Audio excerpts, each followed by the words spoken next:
Hello, it is Dr. Chris Raquel, and I am back again with a video for today. I hope you all are doing amazingly. Please like, comment, and subscribe. You can also send me an email at askkrystalracquel@gmail.com if you have any questions that you would love to see me answer on a YouTube video. So today is day 19 of our 21 days of change. So including today, we have just 3 days left. That means we are reading the Proverbs that aligns with the Proverbs chapter that aligns with our date. So today's the 19th and we are reading Proverbs chapter 19. We're also making sure that we are consistently getting into the presence of God. That means we are in prayer at least twice a day in the morning and evenings, and we're also getting our exercise in. So let's get started. Let me go ahead and put on my glasses. We're going to get right into chapter 19 of Proverbs. I really love the Proverbs. I'm going to keep saying that. They are very easy to digest. There is simplified language in the New International Version, although my favorite version of the Bible is actually King James Version or the New King James Version. But it just talks a lot about wisdom, and chapter 19 has 29 verses. Let's get started. Better a poor man whose walk is blameless than a fool whose lips are perverse. I feel like the Proverbs, as we're getting deeper and deeper into it, a lot of it is repetition, but it's in different ways. So we've talked before, or I think I interpreted a verse in a certain way where it's better to be poor, but it says it's better to be poor. No, better a poor man whose walk is blameless than a fool whose lips are perverse. So, self-explanatory. It is not good to have zeal without knowledge, not to be hasty and miss the way. So, some people are, they have zeal. That means they're very excited, they're ready. But how are you going to be ready if you don't have the knowledge? Where are you going? What is your direction? So it's saying, yes, it's great to be enthusiastic, but what are you actually enthusiastic about? What is your goal? What is your dream? What is the outcome that you're hoping to achieve? And do you have the knowledge to get to that point? A man's own foolishness, ruins his life, yet his heart rages against the Lord. Wow, that is very impactful. It's basically saying people are doing stupidity. They're being ridiculous. They're doing foolish things. And then they get what they deserve based on doing those things. And then now they're mad at the Lord. That even shows how foolish the person is. Wealth brings many friends, but a poor man's friend deserts him. So you're going to be rich, you're going to have a lot of friends, and when you're poor, you may even just have a very small circle of friends, and even those few friends are going to up and leave because of the poverty. So keep those things in mind. It's not telling you that it's bad to be poor. It's telling you, but based on how I'm interpreting it, it tells you that the people around you when you're rich, they're there because of what you have, okay? Like I keep talking about music industry, moguls, any other people who happen to be rich. The people who are in that circle, a lot of times, they are around that person for what they can offer them, what they can do for them. A false witness will not go unpunished. That's one thing that the Lord hates. Somebody who is lying and giving testimony. And he who pours out lies will not go free. Many curry favor with a ruler, and everyone is the friend of a man who gives gifts. It's like a lot of repetition, right? A poor man is shunned by all his relatives. How much more do his friends avoid him? So back to what the scripture we just read before on verse 4. It was talking about a poor man's friends deserts him. And before that, in that same verse, wealth brings many friends. So it's just repetition a lot, right? It's saying your friends desert you when you're poor. So definitely your friends are gone. Friends are your family. They're supposed to be there for a time of adversity. So if your family's not there, don't be surprised at the friends are definitely gone. And then, sorry, I didn't read the full verse. So this is a long verse. A poor man is shunned by all his relatives. How much more do his friends avoid him? Though he pursues them with pleading, they are nowhere to be found. Yep, they disappear. A false witness will not go unpunished, and he who pours out lies will perish. This is definitely a repetition. We just talked about that. In verse 5, a false witness will not go unpunished, and he who pours out lies will not go free. And here we are again, verse 9, a false witness will not go unpunished, and he who pours out lies will perish. It is not fitting for a fool to live in luxury. How much worse for a slave to rule over princes?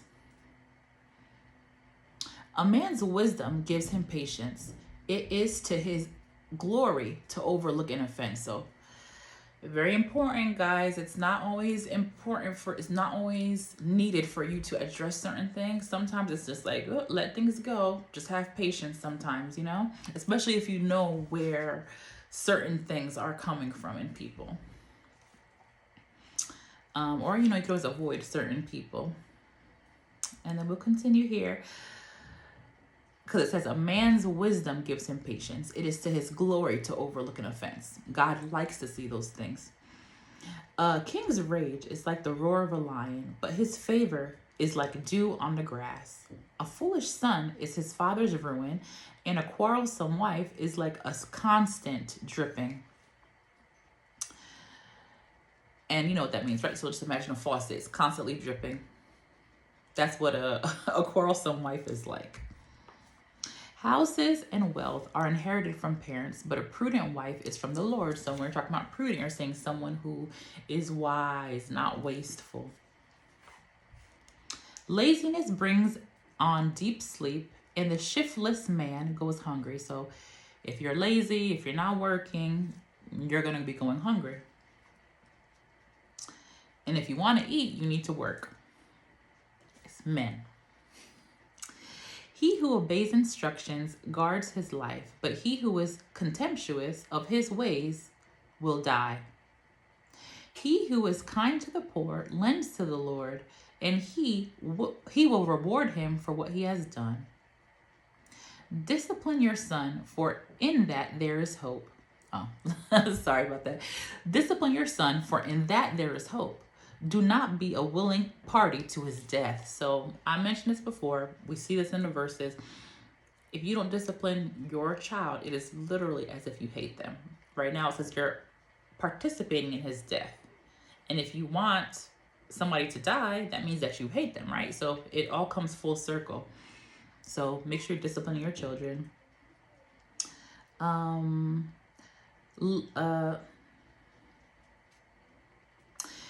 We're on verse 17. He who is kind to the poor lends to the Lord, and he will reward him for what he has done. Oh, I read this one already. Discipline your son, for in that there is hope. Do not be a willing party in his death. And then verse 19. A hot-tempered man must pay the penalty. If you rescue him, you will have to do it again. Very important. So it's saying angry people, or just maybe people in general. I know this is specifically saying somebody who is angry or has a temper, but in general, this is anybody, right? Like, people would have to learn from their mistakes, so you're not supposed to be bailing people out. But this is specifically talking about somebody who can't control their temper. Listen to advice and accept instruction, and in the end, you will be wise. Many are the plans in a man's heart, but it is the Lord's purpose that prevails. So a lot of us, we have plans, we have things that we want to do. Even I've had things or different plans that I wanted for my life, but the Lord will prevail. If you trust in him, you focus on him, you pray. And there's certain times where things that you want, he's not going to give you because he has something better for you. What a man desires is unfailing love. Better to be poor than a liar. That is good, right? You want to be a rich liar or you want to be a poor person? You should pick poor every time if those are your only two options. The fear of the Lord leads to life.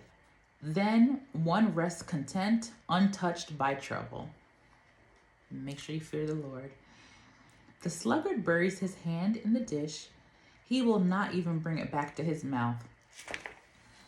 So a lazy person, even if he's hungry, he's not even going to take the food out of the bowl. He's that lazy.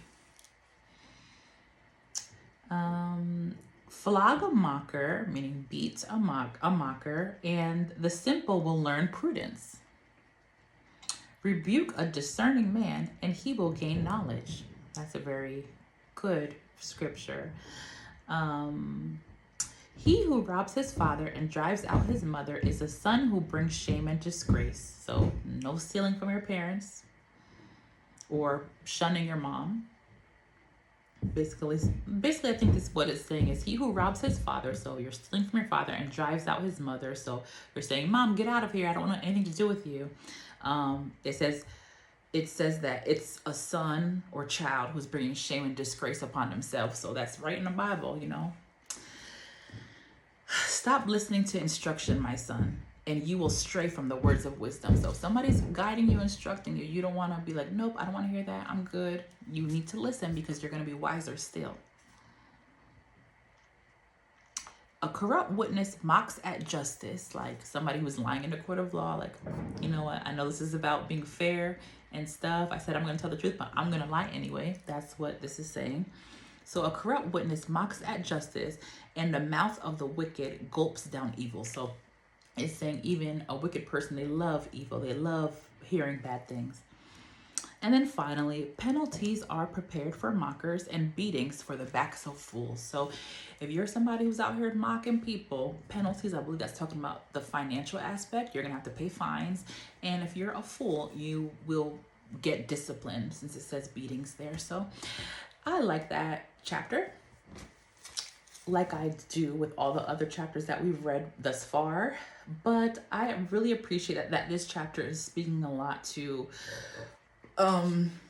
you know, foolishness as usual, what it means to be wise, fearing the Lord, not mocking other people, and how you can live your life in such a way that you'll gain wisdom. And it talks once again about telling the truth, honesty, and how keep in mind that riches, it's not all glitter and gold, because when you're rich, you have a lot of people around you, and a lot of them aren't even truly your friends, because when you have that time of trouble, they're nowhere to be found. So let me know what you think of this chapter, and we will continue to get into the chapters of Proverbs. We have day 20 and 21 for our 21 days of change.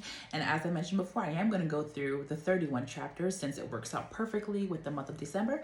And I hope you have an amazing, blessed day. Bye.